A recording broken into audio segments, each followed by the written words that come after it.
Well, hey everybody, it's Jaron Blackie here from Impact Total Health and Fitness, and I've just been doing a bit of work in the kitchen getting ready for a bit of a gathering at my place tonight. And I was just thinking to myself as I was cooking away, and I'm doing a lot of healthy dishes, thinking some of my friends that have come over will be a little bit surprised about how healthy they are. And I was thinking, you know what, it is that time of year, it's the holiday season, and it can be hard for people to stick to a healthy eating program due to the pressures of friends telling them to eat and drink what they want them to eat. And you know, you might have events that you're going to or functions that are run by work, and that can be quite hard sometimes to control as well when you're going out.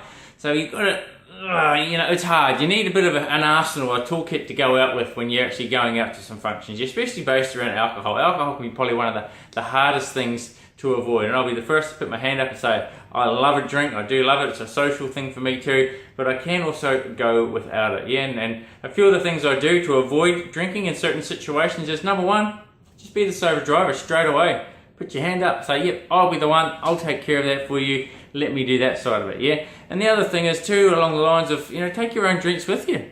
If you can do that, you're going to a friend's place or somewhere, take your own carb-free drinks with you, something you know that you can stick to. Quite often, this is something my wife actually taught me to do, is just drink from a wine glass. Drink from a glass that everyone else is drinking from. Or make yourself up a drink that's carb-free that looks like it's the same as what some other people are drinking. I've even in the past actually drunk from a beer bottle, just had it with water in it, and that was all I've just drunk from. It was just that feeling. Until I got to the point, and it was early days, until I got to the point now where, you know what, I can just tell people, I don't want to drink.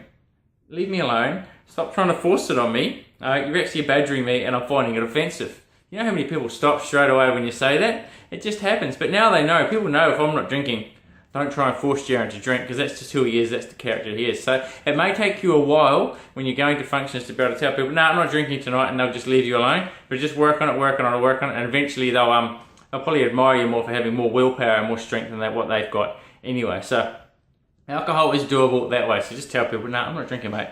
Leave me alone. Alright? Alcohol, doable.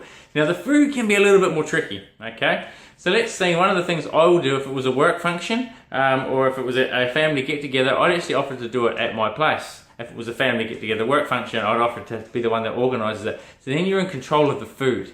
And then you can make sure that there's at least, maybe not all the dishes are super healthy, but you know that there's enough variety there for you to pick from. So you've taken that out of, you've controlled it straight away, so you've got that under control, yeah?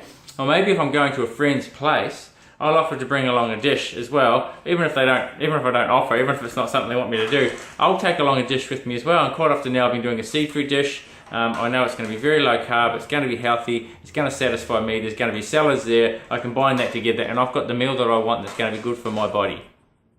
So feel free to do that as well. And quite often I find that my friends now end up eating half the stuff that I've brought along anyway. So that's one thing to do. Let's say it's a big Christmas get-together, and you couldn't control it, you were not allowed to bring any food with you, it was the family-in-law and they're really grumpy and you just have to turn up and do as you're told sort of thing. Well, what you can do as soon as you're there, pick from the salads, stick away from the potatoes and those sorts of things. Don't eat them. And if someone offers you more mashed potato, again, it's the same with the alcohol, just say, no, I don't want any, sorry. I'll feel bloated for 11 days, it doesn't work for me, I'm on a healthy eating program. Say no and say, look, I'm offended that you keep pushing it down my throat. You've done a beautiful job, it's a great meal, I don't want to eat anymore, I'm satisfied and I love what you've done. Praise them for it, but just say no more, stop forcing food down my throat, because I find it actually very offensive when people try and force you to eat or drink. So you can do that. The next thing, as soon as you feel like you've eaten enough, is get up and help out. If it's not your house, get up and help tidy. No, there'll be dishes to do, there'll be tables to clean away, there's probably kids to go and play with, so get outside and get away from the food as quick as you can as well. Get out there, move away from the alcohol, get away from the people that are, trying to make you have drinks. Like if you're at your work dinner party and there's, the crew, there's always some element in there that are going to be on it hard because it's free drink and free food, so they're going to be drinking all they can, and they're probably going to be the ones that are trying to make you drink. Move away from them, go and find someone else that isn't drinking as well, or who is drinking slowly, and spend time with them. It might be a new person that you get to meet, but go and do that. But at your family get-togethers, just find a way to stay active. If there's chores to run that need you to leave the house so you can buy time and get away from all the food and the drink, then go and do that. But just find reasons why you don't have to drink and eat and do what other people are telling you to do, because you never have to do what other people are telling you to do. Okay, I'm telling you that right now, that you can decide to listen to what I'm telling you to do, but you never have to actually, if someone tells you to eat more food, you don't have to.